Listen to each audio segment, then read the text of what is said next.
सवालात के तफसीली जवाब। रेलगाड़ियों और जहाज़ों के सफ़र को माहौल दोस्त भी कहा जाता है, क्यों? वजह बयान करें।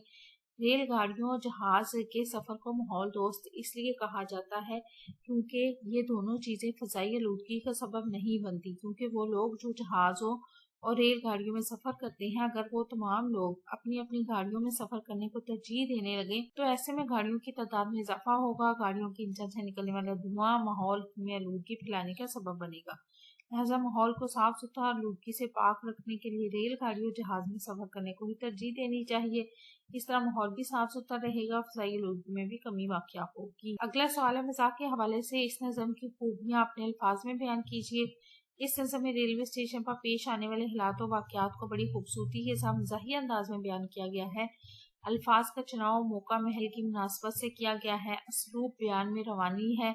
स्टेशन के हालात की तस्वीर कशी का नक्शा भी नहायत मज़ाही अंदाज में खींचा है कि जब रेलवे स्टेशन पर मुसाफिर अपने घर का सामान जैसे कि खेत के गन्ने, घर की चारपाई, आतिशदान, घर के बिस्तर, सराही, घड़ा, घर की हर शय अपने साथ उठा लाएंगे तो फिर इस हजूम की वजह से मुसाफिरों का सामान भी एक दूसरे से टकराएगा, जिसके बायस मुसाफिरों की बजाय सामान की आपस में लड़ाई होती हुई दिखाई देगी।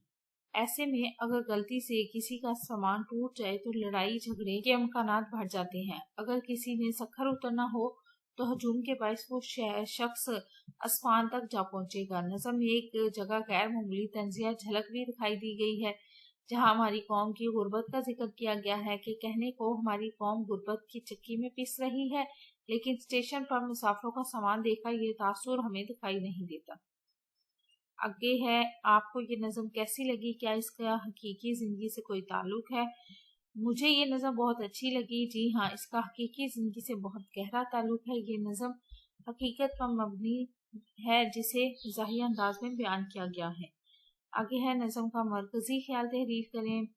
रेल के सफ़र के दौरान मुसाफिरों को बहुत सी मुश्किलात का सामना करना पड़ता है, क्योंकि लोग अपने साथ कसीर तादाद में सामान ले आते हैं, लेकिन मुसाफिरों को ज़रूरत से ज़्यादा सामान नहीं लाना चाहिए। चादर देख कर पाँव फैलाने में ही बेहतरी होती है, यानी किसी चीज़ पर इसकी इस्तात से ज़्यादा बोझ नहीं डालना चाहिए। इस नज़म में रेल के तीसरे दर्जे का जो नक्शा खींचा गया वो अपने अल्फाज में तहरीर कीजिए। शायर बयान करता है कि रेल के तीसरे दर्जे में गुंजाइश से कहीं ज्यादा मुसाफिर सवार थे।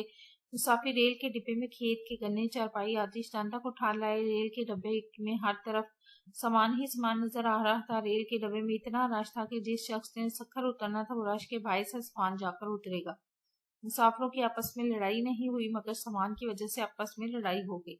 ऐसा लगता है कि मुसाफिर एक रस्सी में पूरा लाओ लश्कर बांध लाए और बिस्तर में हजारों तीर और नश्तर बांध लाए हैं जो मुसाफिरों को लग रहे हैं। वैसे ये कौम बेसर सामान है, यानी इसके पास कुछ सामान नहीं। कौम गरीब है, मगर रेल के डब्बे में आकर देखो तो सामान ही सामान है।